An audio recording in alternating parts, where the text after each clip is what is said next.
Rappel des règles de calcul avec les fractions. Donc on a vu comment on pouvait simplifier une fraction, maintenant comment est-ce qu'on calcule avec des fractions. D'abord, les additions et les soustractions. La somme de deux fractions avec le même dénominateur est égale à la somme des numérateurs sur ce dénominateur commun. J'ai mis en gras dénominateur commun, même dénominateur. Donc c'est là la chose à retenir, addition et soustraction, il nous faut un dénominateur commun.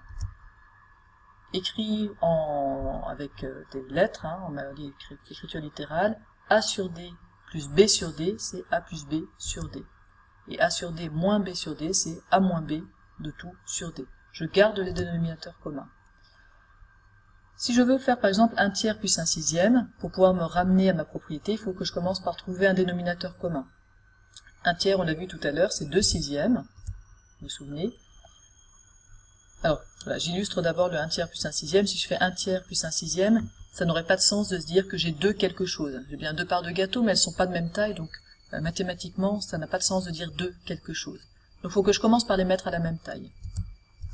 C'est ce que je fais en disant que j'ai 2 sixièmes plus 1 sixième. Maintenant, si je dis que j'ai 2 sixièmes plus 1 sixième, là j'ai bien 3 sixièmes de gâteau.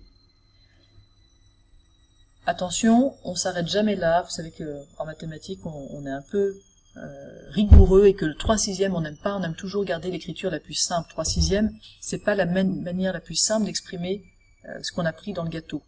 On voit bien graphiquement que ce qu'on a pris c'est la moitié du gâteau. Donc là je simplifie ma fraction, je remarque que le 3 et le 6 sont tous les deux dans la table de 3. Je peux donc diviser par 3 en haut et en bas et j'obtiens une demi.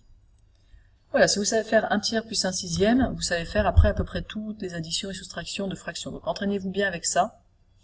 C'est pas plus compliqué que ça, juste à retenir addition et soustraction, dénominateur commun.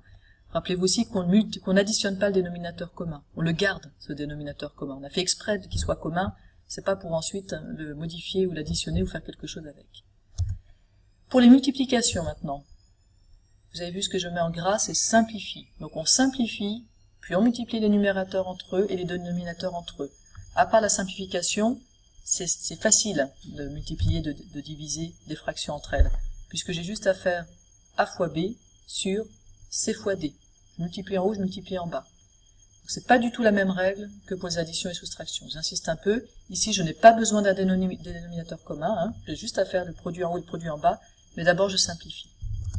Par exemple, 2 tiers fois 9 cinquièmes, j'ai juste à faire 2 fois 9 sur 3 fois 5.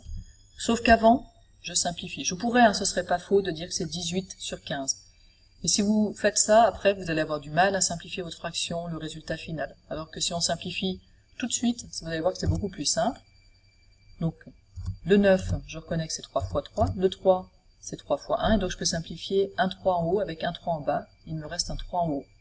J'espère que c'est bien clair pour vous. Ça me fait donc 2 fois 3, 6 en haut et 5 en bas. Voilà, et remarquez que ce 6 cinquième est une fraction irréductible. On peut pas, 6 et 5 ne sont pas dans les mêmes tables, donc on ne peut pas simplifier cette fraction.